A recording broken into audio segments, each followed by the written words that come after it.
Saya ucapkan selamat pagi kepada Bu Rusliawati, SE, MSI, SAK, selaku dosen mata kuliah Good Governance, kelas B reguler pagi. Izinkan saya memperkenalkan diri, nama saya Siska, NIM saya B10312011148. Dalam video ini, saya akan menyampaikan hasil analisis laporan tahunan 2020 PT Bank MyBank Indonesia Tbk. Nah, dalam menerapkan GCG, MyBank Indonesia berpedoman pada standar implementasi GCG yang berlaku di Indonesia, baik secara regional maupun best practice. Nah, hal ini dilakukan agar bank mampu untuk senantiasa meningkatkan kualitas implementasi GCG-nya secara konsisten. Bank menerapkan kebijakan tata kelola perusahaan atau Good Corporate Governance yang disingkat dengan GCG yang berlandaskan pada peraturan dan ketentuan nasional maupun internasional. Selama lebih dari 5 dekade, MyBank Indonesia menjalankan bisnis perbankan dengan senantiasa secara bertahap untuk menyempurnakan penerapan prinsip-prinsip GCG dalam setiap aktivitas usahanya. Prinsip-prinsip tersebut meliputi transparansi, akuntabilitas, tanggung jawab, independensi, dan juga kesetaraan.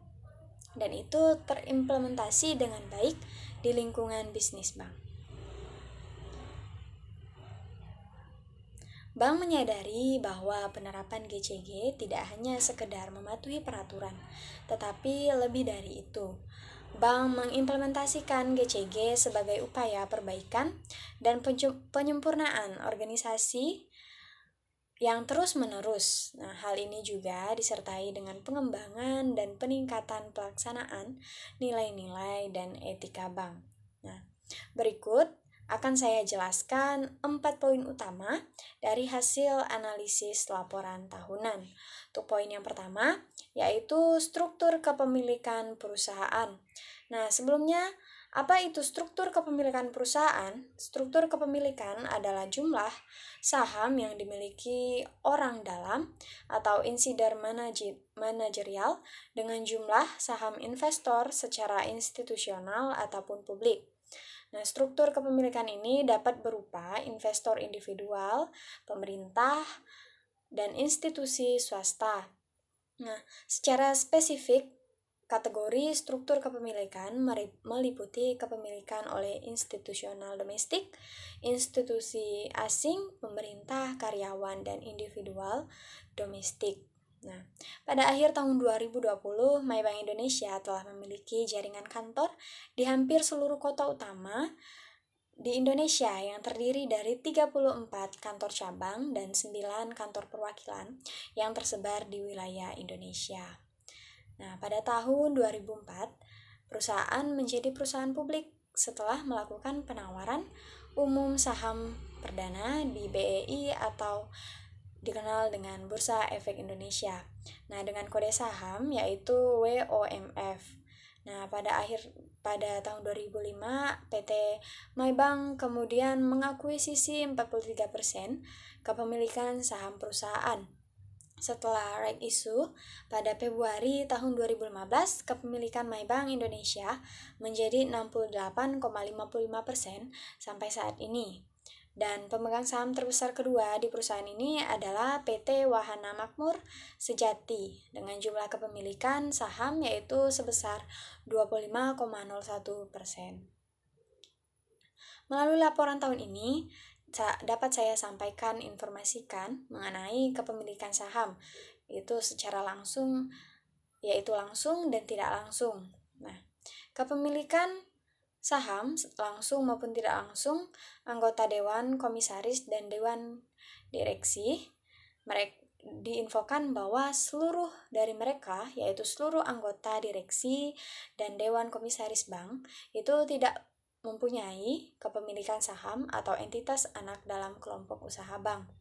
Nah, jadi antar anggota direksi dengan anggota dewan komisaris dan pemegang saham pengendali bank tidak terdapat yang memiliki hubungan, baik itu hubungan keuangan, hubungan kepengurusan, hubungan kepemilikan saham, dan juga hubungan keluarga.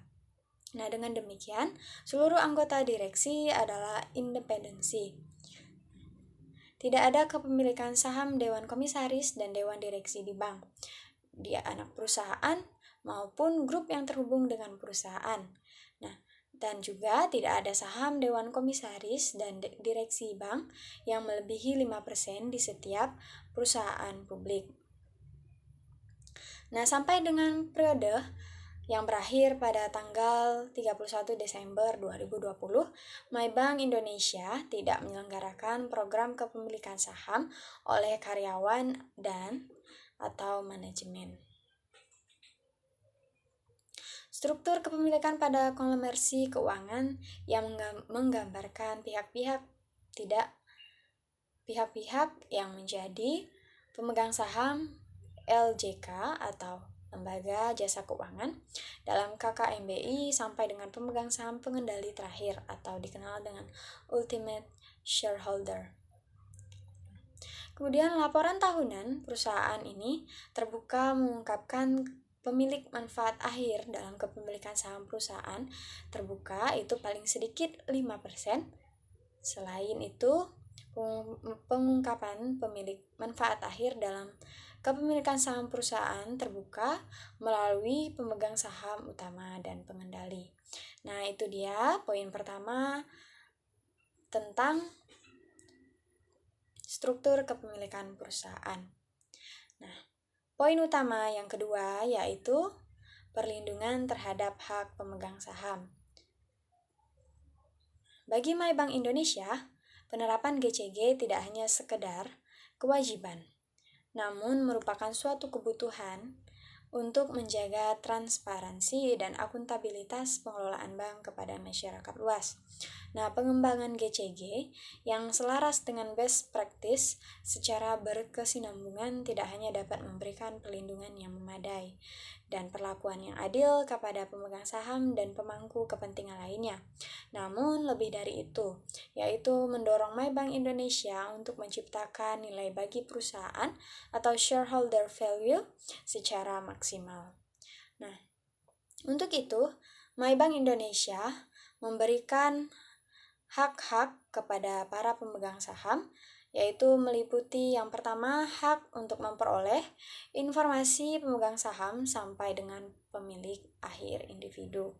Dan yang kedua yaitu informasi rapat umum pemegang saham atau RUPS, dan informasi itu bisa saja meliputi misalnya ringkasan risalah RUPS, informasi tanggal penting seperti pengumuman RUPS, kemudian tanggal pemanggilan RUPS, tanggal ringkasan risalah RUPS diumumkan. Nah, itu dia informasi rapat umum pemegang saham. Nah, kemudian hak yang selanjutnya yaitu informasi mengenai pemegang saham utama dan pengendali, baik langsung maupun tidak langsung, sampai kepada pemilik individu. Dan dalam bentuk skema dan diagram itu mereka melaporkannya atau mereka memberi informasinya itu dalam bentuk skema atau diagram, di mana informasinya memisahkan pemegang saham utama dengan pemegang saham pengendali. Nah, pemegang saham utama itu adalah pihak yang baik secara langsung maupun tidak langsung memiliki sekurang-kurangnya 20% atau 20/100 hak suara dari seluruh saham yang mempunyai hak suara yang dikeluarkan oleh suatu perseroan, tetapi bukan pemegang saham pengendali. Hak yang selanjutnya yaitu hak untuk memperoleh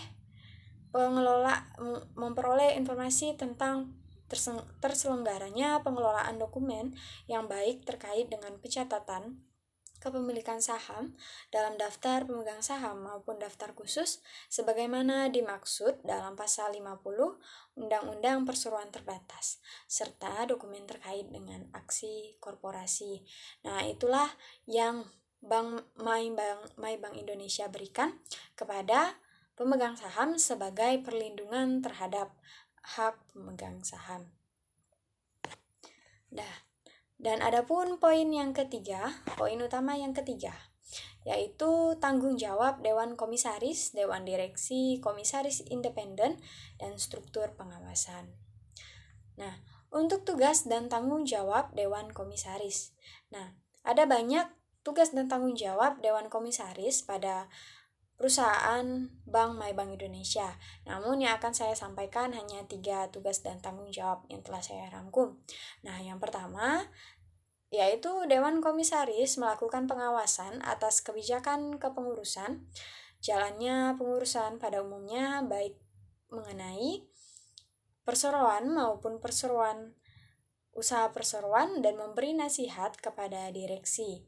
Nah, pengawasan dan pemberian nasihat ini dilakukan untuk kepentingan perseroan sesuai dengan maksud dan tujuan perseroan. Yang kedua, yaitu anggota Dewan Komisaris wajib melakukan tugas dan tanggung jawab dengan itikat baik, penuh tanggung jawab, dan juga kehati-hatian. Nah, itu sebagai tanggung jawab dari anggota Dewan Komisaris.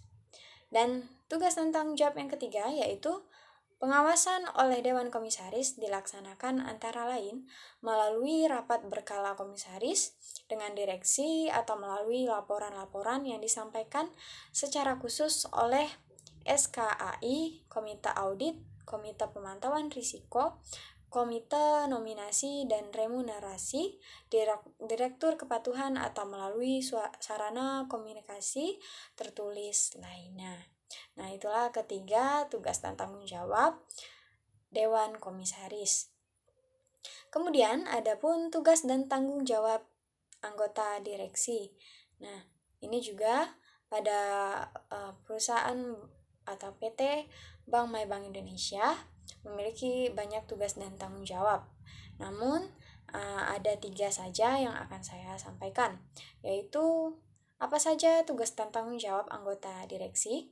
Antara lain, yang pertama yaitu direksi bertanggung jawab penuh dalam melaksanakan tugasnya, melakukan pengembangan bisnis dan pengelolaan risiko bank secara profesional dengan mengedepankan prinsip kehati-hatian bank dan prinsip tata kelola perusahaan yang baik dalam setiap kegiatan usaha bank pada seluruh tingkatan atau jenjang organisasi bank.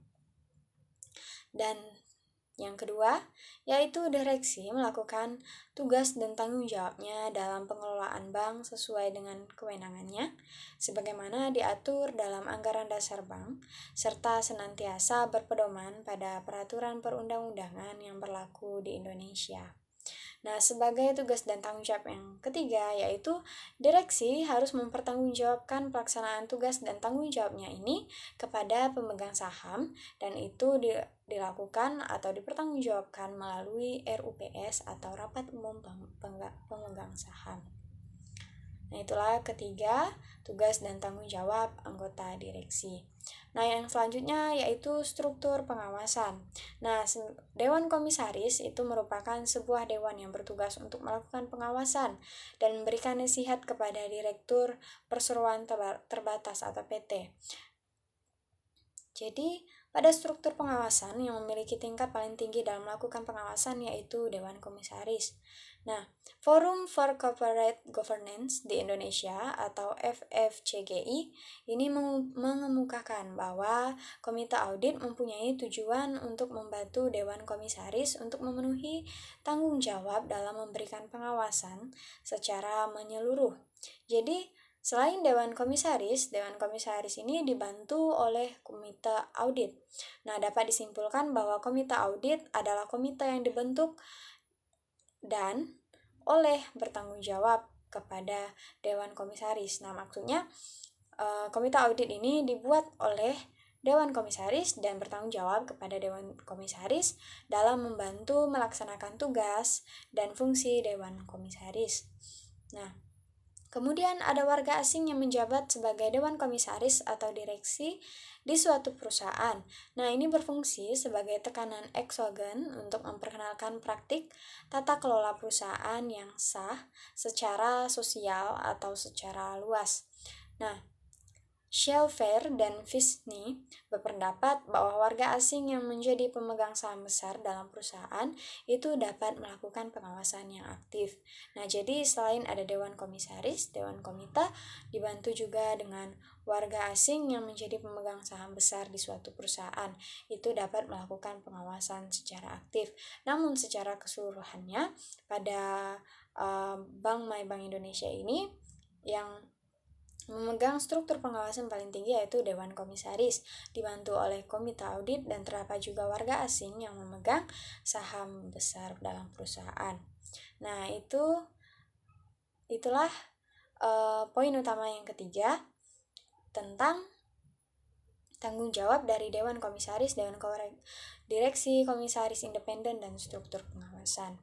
Nah, untuk poin utama yang keempat, yang terakhir, yaitu komite audit dan komite lainnya, peran, tanggung jawab, dan komposisi, dan juga keefektifan. Nah, Dewan Komisaris My Bank Indonesia ini dibantu oleh komite-komite di tingkat Dewan Komisaris dalam melaksanakan tugas dan tanggung jawab pengawasan bank. Nah, yang terdiri dari 4 komite. Nah, yang pertama yaitu komite audit. Nah, peran komite audit dibentuk untuk mendukung Dewan Komisaris dalam melaksanakan fungsi pengawasan di bidang pelaksanaan dan pelaporan pencatatan keuangan. Nah, kemudian kecakupan pengelolaan risiko dan pengendalian secara efektif dan independen. Nah, komite audit juga melakukan pengawasan pada kepatuhan terhadap peraturan dan perundangan yang berlaku. Nah, itu dia peran dari komite audit. Nah, selanjutnya ada tanggung jawab komite audit. Nah, apa saja tanggung jawab dan tugas komite audit? Yang pertama yaitu pengendalian intern dan manajemen risiko. Yang kedua yaitu informasi keuangan. Ya, dimaksud dengan informasi keuangan yaitu bahwa komite audit ini bertanggung jawab untuk memberikan informasi keuangan. Nah, yang ketiga yaitu auditor internal. Yang keempat, akuntan publik dan auditor eksternal. Nah, kemudian yang selanjutnya yaitu kode etik bank. Dan yang terakhir itu ada tugas lainnya. Nah, tugas lainnya ini, apa yang dimaksud dengan tugas lainnya? Nah, tugas dan tanggung jawab di atas yang sudah saya sampaikan di atas tidak membatasi komite audit untuk melakukan tindakan lain sepanjang tidak bertentangan dengan peraturan OJK. Nah, serta kelaziman praktik di dalam negeri dan internasional. Nah, komite audit juga menjalankan tugas-tugas lain yang relevan yang diminta oleh Dewan Komisaris, termasuk namun tidak terbatas. Nah, pada penunjukan dan atau penggantian kantor akuntan publik atau auditor eksternal yang didasarkan pada independen, ruang lingkup penugasan dan kewajaran fee atau imbalan jasa. Nah, untuk komposisi dan keefektifan. Nah, keanggotaan, komposisi maupun independensi anggota komite audit telah memenuhi ketentuan otoritas yang berwenang. Nah, komite audit ini terdiri dari 1 orang komisaris independen sebagai ketua dan 2 orang pihak independen dengan kompetensi dan kualifikasi di bidang akuntansi dan keuangan perbankan. Nah, itulah komite audit. Nah, yang selanjutnya yaitu komite nominasi dan komite remunerasi. Nah, peran. Nah, Dewan Komisaris telah membentuk komite nominasi dan remunerasi untuk membantu Dewan Komisaris melaksanakan tanggung jawab pengawasan implementasi kebijakan nominasi dan remunerasi bagi Dewan Komisaris, Direksi Dewan Pengawasan Syariah atau DPS, pihak independen, anggota komite di tingkat Dewan Komisaris, dan eksekutif Vice President. Nah, tanggung jawab. Yang pertama itu pada bidang nominasi. Nah, tanggung jawab bidang nominasi itu yang pertama memberikan rekomendasi kepada Dewan Komisaris mengenai komposisi jabatan anggota direksi dan atau anggota Dewan Komisaris. Nah, seperti komposisi yang dimaksud yaitu seperti jumlah, kompetensi, kemampuan, dan kesinambungannya dari status independen dan non-independen. Nah, adapun tanggung jawab yang kedua yaitu menentukan prosedur, kebijakan, dan kriteria yang dibutuhkan dalam proses nominasi untuk penunjukan dan atau penggantian Dewan Komisaris, Direksi Dewan Pengawasan Syariah, anggota independen dari Komite Dewan Komisaris, dan Eksekutif Vice President. Nah, itu dia tanggung jawab pada bidang nominasi.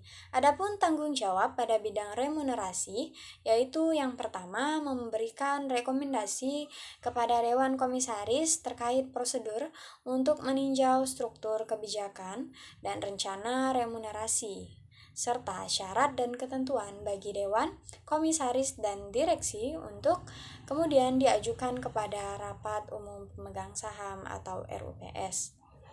Nah, tanggung jawab yang kedua yaitu melakukan evaluasi dan memberikan rekomendasi kepada Dewan Komisaris mengenai kebijakan-kebijakan remunerasi dan atau rencana dan syarat dan ketentuan masa tugas bagi anggota independen, komite-komite Dewan Komisaris, dan Dewan Pengawasan Syariah. Nah, adapun komposisi dan keefektifan.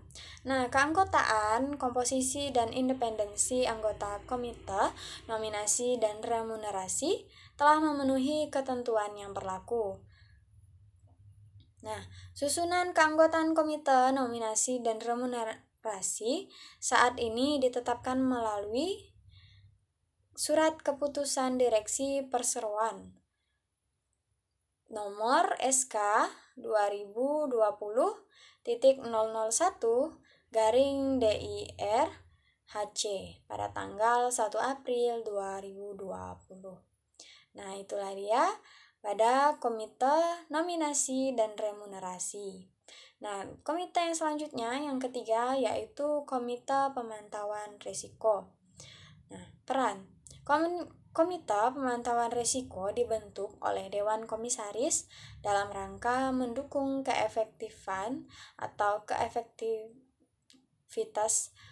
efektivitas pelaksanaan dan tanggung jawab yang berhubungan dengan pengawasan manajemen risiko. Nah, terbangunnya budaya manajemen risiko dan teridentifikasinya risiko-risiko signifikan yang memerlukan perhatian Dewan Komisaris. Nah, adapun tanggung jawab. Nah, tanggung jawab dari Komite Pemantau Risiko ini adalah mengevaluasi dan mereview kerangka kerja, kemudian kebijakan dan strategi manajemen risiko yang dikembangkan oleh manajemen untuk presentasi dan mendapatkan persetujuan dari Dewan Komisaris. Nah, meliputi apa saja? Yang pertama, kerangka dan kebijakan manajemen risiko bank secara keseluruhan. Kemudian, kebijakan dan limit treasury dan financial institution. Kemudian, kebijakan dan limit kredit. Ada lagi kebijakan manajemen risiko operasional, kemudian kebijakan manajemen risiko likuiditas, dan yang terakhir yaitu kebijakan manajemen risiko pasar. Nah, kemudian komposisi dan keefektifan. Nah, keanggotaan dan komposisi maupun independensi anggota Komite Pemantau Risiko ini telah memenuhi ketentuan OJK. Nah, Komite Pemantauan Risiko Bank pada periode 2020 itu terdiri dari 1 orang ketua atau merangkap anggota yang merupakan komisaris independen, dan ada 2 orang anggota yang merupakan komisaris independen, kemudian ada 2 orang yang merupakan komisaris, dan yang terakhir ada 2 orang pihak independen dengan kompetensi dan kualifikasi bidang, itu di bidang ekonomi, perbankan, keuangan, serta manajemen risiko. Nah, itulah komite yang ketiga, yaitu Komite Pemantau Risiko. Kemudian yang keempat atau yang terakhir yaitu Komite Tata Kelola Terintegrasi. Nah, peran Komite Tata Kelola Terintegrasi atau disingkat dengan TKT itu memiliki peran yaitu penerapan tata kelola yang baik dapat meningkatkan nilai perusahaan dan pertumbuhan berkelanjutan dengan budaya kerja yang menjunjung tinggi nilai integritas, profesionalisme, integritas, dan kehati-hatian. Nah, adapun tanggung jawab. Nah, tanggung jawab dari Komite Tata Kelola Terintegrasi itu meliputi pertama yaitu mengevaluasi pelaksanaan Komite TKT oleh LJK anggota dan entitas utama, itu melalui penilaian kecukupan pengendalian intern, pelaksanaan fungsi kepatuhan dan audit internal secara terintegritas, dan pelaksanaan pedoman TKT. Nah, adapun tanggung jawab yang kedua yaitu memberikan rekomendasi kepada Dewan Komisaris entitas utama atas hasil evaluasi pelaksanaan Komite TKT tersebut. Nah, yang ketiga yaitu memberikan rekomendasi kepada Dewan Komisaris entitas utama untuk penyempurnaan pedoman TKT, Komite TKT. Nah, yang ketiga yaitu menyelenggarakan rapat Komite Tata Kelola Terintegrasi secara berkala. Nah, adapun komposisi dan keefektifan. Nah, dalam rangka melaksanakan tugasnya sehubungan dengan TKT dalam KKMBI, Dewan Komisaris Bank telah membentuk Komite TKT. Nah, sesuai dengan POJK, keanggotaan Komite TKT paling sedikit terdiri dari yang pertama yaitu 1 orang komisaris independen yang menjadi ketua pada salah satu komite pada entitas utama. Nah, ini sebagai ketua yang merangkap anggota. Nah, yang kedua yaitu komisaris independen yang mewakili dan ditunjuk oleh LJK dalam konglomerasi keuangan sebagai anggota. Nah, yang ketiga yaitu 1 orang pihak independen itu sebagai anggota. Nah, yang terakhir yaitu anggota Dewan Pengawas Syariah atau DPS dari LJK dalam konglomerasi keuangan, dan ini sebagai anggota. Nah, jumlah dan komposisi komisaris independen yang menjadi anggota Komite TKT disesuaikan dengan kebutuhan konglomerasi keuangan serta efisiensi dan efektivitas pelaksanaan tugas Komite TKT dengan memperhatikan paling sedikit keterwakilan masing-masing sektor jasa keuangan. Nah, jadi itulah hasil analisis yang telah lakukan dan sudah saya sampaikan. Kurang dan lebihnya saya minta maaf, saya ucapkan terima kasih. Selamat pagi.